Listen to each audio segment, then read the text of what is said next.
Hi there, so great win today for us, beating West Ham 3-1. Your thoughts on the game? Yeah, good game, man. Do you know what the thing is? Even at half time, I'm not gonna say, I was definitely worried, but we played really well. West Ham didn't really have anything in the game, and I thought if we was gonna get that 1-1 at half time, I thought we'd come back and win it, but we showed that we didn't need that. We came back and started really well in the second half.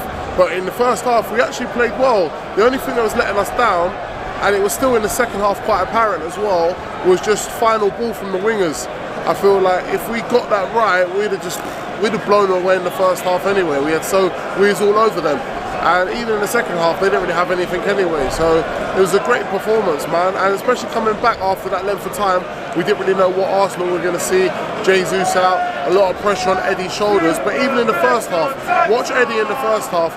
His sharp movement, quick turns, he looked really sharp in the first half. So hopefully, the only thing he was needing was that just shooting the ball straight away, taking an extra touch. But that's confidence, and hopefully that will come with it, man. Yeah, so what did you think of the first half penalty from him? I need to have another look at it, but it looked like a stupid tackle if I look back on it. But at the same time, the refs are always going to be on us. I always say this, man, regardless of stuff like that, we can't give them opportunities. But yeah, it did look like a stupid tackle, and I need to look at the penalty again before half time to see if that really was, but it didn't really look like much anyway. But with the penalty on the first one, it needs to be looked at for the reason that they played on as well. So I don't know, man. But even though we got the win, so I'm not gonna go too deep into it. I need to have another look at it before I can give a proper decision. Yeah, for sure. But Mayfield, we got the win, so 3 good goals in the second half for us. All 3 of our front 3 players scoring. Listen, the main thing for me was Eddie. Yeah, Saka's been scoring, Martinelli's been scoring.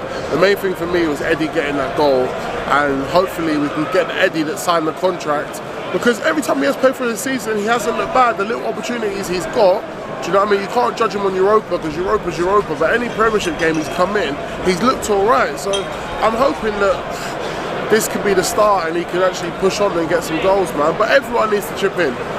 Jesus wasn't scoring before, but he was doing so much more for the team. So now everyone's got to take it up a notch and step in as well.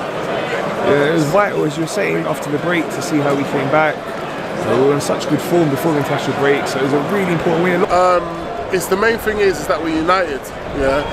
We was fighting for each other out there. And even when it went down 1-0, the main thing you always look for, their heads didn't dip. It wasn't like 1-0 and then West Ham were all over us. We still controlled the game, we still was plugging away. And I guess if you chip away, the goals do come. Sometimes they don't.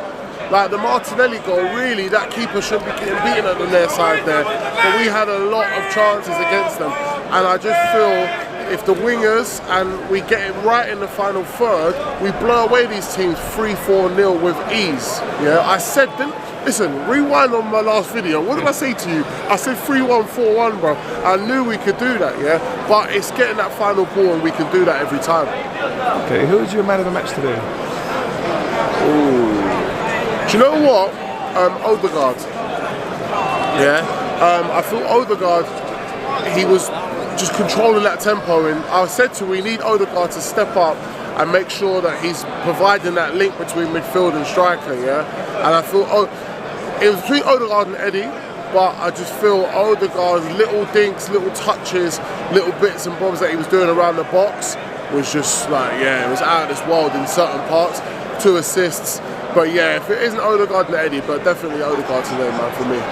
Okay, so now 8 points clear. Yeah, good. Let's start saying to see 10 points clear of the scum Spurs. That's all that matters. Yeah, listen, any Spurs fan, don't come talk to me. 10 points ahead, you can't say nothing, man. Yeah. So next up, Brighton. That's the game I'm worried about. Out of all the games I was worried about, it's not even Newcastle at home. It's Brighton away. It's not a good place to go to, but I feel against them, and Brighton are on great form as well, yeah? I feel we have to, those little things, and also Zinchenko's got to come back in at left back for the reason that Zinchenko's not the greatest defensively, but Kerentini can't be keeping getting beaten and the crosses into the box, man. Bowden had a field day against you, man. Okay, quick score prediction? Brighton game, I think we'll nick that 1-0. Okay, just looking ahead, 8 points clear as I was saying. What are you thinking now? Thinking of what? Cut this thing. Thinking of what, brother? Listen, game by game, that's what I'm thinking. Game by game. We're in a great position. As I always said, I want, if I could, second place and Europa Cup. That's a great season for me, man. I'm not thinking too ahead about the Prem. I said to you, I will judge the Prem on what we do in this transfer window. If we can get in a good player, that marquee signing, and I don't care about all these other little, I don't care if it's not a striker. If we can get a marquee signing that's going to really add that extra little bit of quality and lift the squad, trust me, man, we'll do things, man. And the Premiership could come home. Okay, let's hope so. One last thing, Arsenal Wenger had the game today. Yeah, wicked. Back since he left. Nice to have him back, man. Listen, I can't understand. I think the club's got to do more to make sure that he's here regularly anyway, make him a part of Arsenal, because he is Arsenal. Do you see what I'm saying to you? I think there needs to be more done, and there's no reason why he can't come to Arsenal. And it'd be lovely, man, to have him as part of the recruitment as well, man. Like Edu, working with Edu. Do you know what I mean? Like Edu, he brought you here, bro. So it's like, it'd be nice to see him working with Edu. And it'd be a different Arsene Wenger. It's an Arsene Wenger, mate. You can spend a bit of money. Listen, it's a different Arsenal. You don't have to be tight. You can spend a bit of money. But you imagine if he was working with the youth or whatever, not bringing in the best youth from around the world, they would want to come because Arsene Wenger's here. It'd be out of this world. But just having him back here today is a good thing, man. I hope he can come back again.